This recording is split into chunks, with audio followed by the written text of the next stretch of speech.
Salut à tous les amis, j'espère que vous allez bien. Écoutez, moi ça super. Aujourd'hui on se retrouve pour une toute nouvelle vidéo et oui sur l'actualité du FC Barcelone, car oui ça fait 3 ans depuis tous les jours que je te partage l'actualité du FC Barcelone. Donc si vraiment t'es fan, n'hésite pas à t'abonner, vraiment ça fait toujours plaisir. D'ailleurs encore un grand merci à ceux qui jouent toujours le jeu, c'est-à-dire à tous ceux qui commentent quand on vous pose des questions. Hier je vous avais posé cette question et du coup merci à tous ceux qui ont trouvé la bonne réponse. Et aujourd'hui du coup les amis, je vais pas du tout vous partager des maillots, mais je vais quand même partager aussi les 5 derniers abonnés. Donc vraiment grand merci à ceux qui s'abonnent. Vous le savez, on a un projet de 50 000 abonnés avant janvier 2025. Autant vous dire, on va pas les avoir, mais merci quand même à ceux qui s'abonnent. Donc n'hésitez pas à vous abonner. En tout cas, ceux qui s'abonnent, vous passerez peut-être à la prochaine vidéo. Donc on n'hésite pas à s'abonner. Aujourd'hui au programme, les frères, que des grosses infos, notamment une info de Fabrizio Romano. Oui, comme vous avez pu le voir dans le titre, il a balancé une petite bombe mercato. Donc ça fait quand même assez plaisir. Restez bien jusqu'à la fin de la vidéo. Sur ce, j'arrête de parler, on passe l'intro et on commence la vidéo. C'est parti.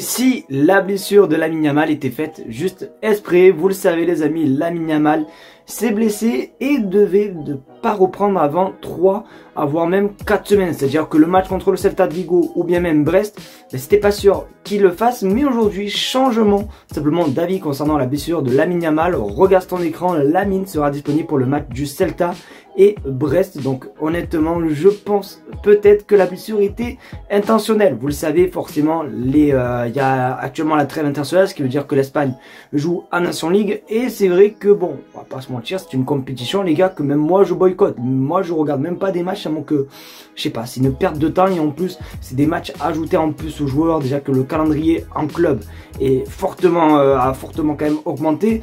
Mais là avec déjà les Nations League, les matchs comme ça et tout, je trouve ça pas ouf non plus de prendre des joueurs comme Lamine Yamal et compagnie. Donc du coup peut-être qu'il s'est blessé exprès, mais pour ne pas assister. D'ailleurs il me semble que malheureusement Pau Cubarsí est y allé en renfort parce qu'il y a un joueur qui s'est blessé. Donc ça par contre c'est aussi une très mauvaise nouvelle. Mais du coup on a gardé Lamine Yamal au chaud. Donc j'espère juste que cette blessure était quand même assez intentionnelle, parce qu'on va pas se mentir que contre Brest ça va pas être si facile que ça. Donc j'espère qu'en tout cas c'est rien de grave, mais en tout cas je pense que oui, la blessure était clairement intentionnelle. Vous le savez, Ter Stegen s'est blessé pour une longue durée. C'est vrai que pendant quelques semaines, du moins pendant quelques jours, vous avez parlé simplement comme quoi le Barça pourrait recruter un gardien, parce que c'est vrai que malheureusement Ter Stegen, il est pas très jeune non plus, tu vois, c'est-à-dire que dans peut-être quelques années, quelques saisons, ça sera fini, il n'y aura plus de Ter Stegen. Et du coup les noms qui étaient pistés par le Barça, c'était Diogo Costa ou bien même Lucas Chevalier, sauf que Deco a tout démenti. Oui, ça vient de Deco, donc autant vous dire que l'info est vraie. Regarde ce qu'il a dit. Le directeur du Barça, Deco, à propos du nouveau gardien: non, notre priorité est Ter Stegen qui sera sous contrat pour les 3 prochaines années. Nous ne recruterons personne pour remplacer Ter Stegen. Si j'étais Diogo Costa, je ne suis pas sûr que je rejoindrais le Barça pour être remplaçant. Nous ne travaillons pas pour le recruter. Donc du coup non, il n'y aura pas de gardien. Voilà, il dit que Ter Stegen c'est le numéro 1 et que ça sert à rien de recruter un gardien pour qu'il soit remplaçant, etc. Et c'est vrai que bon, honnêtement c'est dommage. J'aimais bien l'époque tout simplement à l'ancienne avec Ter Stegen, Claudio Bravo, ça tournait constamment, etc. Et là malheureusement bon voilà, on va se garder Ter Stegen. Après honnêtement je trouve qu'Iñaki Peña ne fait pas non plus des matchs dégueulasses, on va pas se mentir, mais c'est vrai que j'aurais aimé moi avoir une petite concurrence pour Ter Stegen, parce que Ter Stegen lui, dès qu'il est pas blessé, il sait qu'il va jouer tous les matchs, donc il est tranquille, essaie de lui mettre un petit coup de pression, etc. Donc du coup non, il n'y aura pas malheureusement de nouveau gardien au FC Barcelone. Dites-moi ce que vous pensez les gars dans les commentaires. Est-ce que vous trouvez ça juste ou pas? Dites-moi tous les gars dans les commentaires. Alors si vous voyez que je force sur ma voix, c'est tout à fait normal, d'accord les gars. Attention, je pense que vous avez l'habitude, vous savez où je travaille avec des enfants, et c'est vrai que quand tu élèves la voix, surtout que moi je suis un petit mec, un petit homme, je n'ai que 20 ans et j'ai pas encore une belle magnifique voix, donc du coup voilà, ma voix a pris un petit coup, donc juste pour ça désolé. Mais du coup là on va encore parler de mercato. Alors il faut savoir que les amis, là maintenant ça va se finir que sur du mercato, la vidéo va être que sur le mercato, et c'est pas n'importe qui dit, la plupart c'est Fabrizio Romano, d'accord. Donc voilà, je préfère vous le dire. Donc là on va parler d'un défenseur qui est libre, et c'est vrai qu'on l'avait quand même totalement oublié. Regarde ton écran, Hansi Flick tente de convaincre Jonathan Tah de rejoindre Barcelone gratuitement l'été prochain. Et c'est vrai qu'on l'avait oublié, mais oui, Jonathan Tah est bel et bien libre l'été prochain s'il ne prolonge pas avec le Bayer Leverkusen. Et ça fait quand même un certain moment qu'il y a eu un intérêt entre le Barça et tout simplement le joueur hein, du Bayer Leverkusen. En plus, coaché anciennement par Hansi Flick avec la sélection nationale, ça veut dire qu'il y a déjà un contact entre les deux, etc. Et honnêtement, je dis pas non. C'est vrai qu'on ne dit pas non, puisque pour l'instant, l'avenir de Ronald Araujo est incertain. On ne sait même pas s'il va prolonger, s'il va rester. Et patati patata, Deco hier, il en a parlé, il a dit que les attentes du club, il faut que ce soit les mêmes que les joueurs, sinon ça va pas être possible. Donc en visant Ronald Araujo quand il dit ça. Donc à voir, parce que c'est vrai que moi honnêtement, j'ai aucune confiance à Ronald Araujo. Je me dis que moi à tout moment il part au Bayern Munich. Je sais pas, dans ma tête, c'est, je sais pas.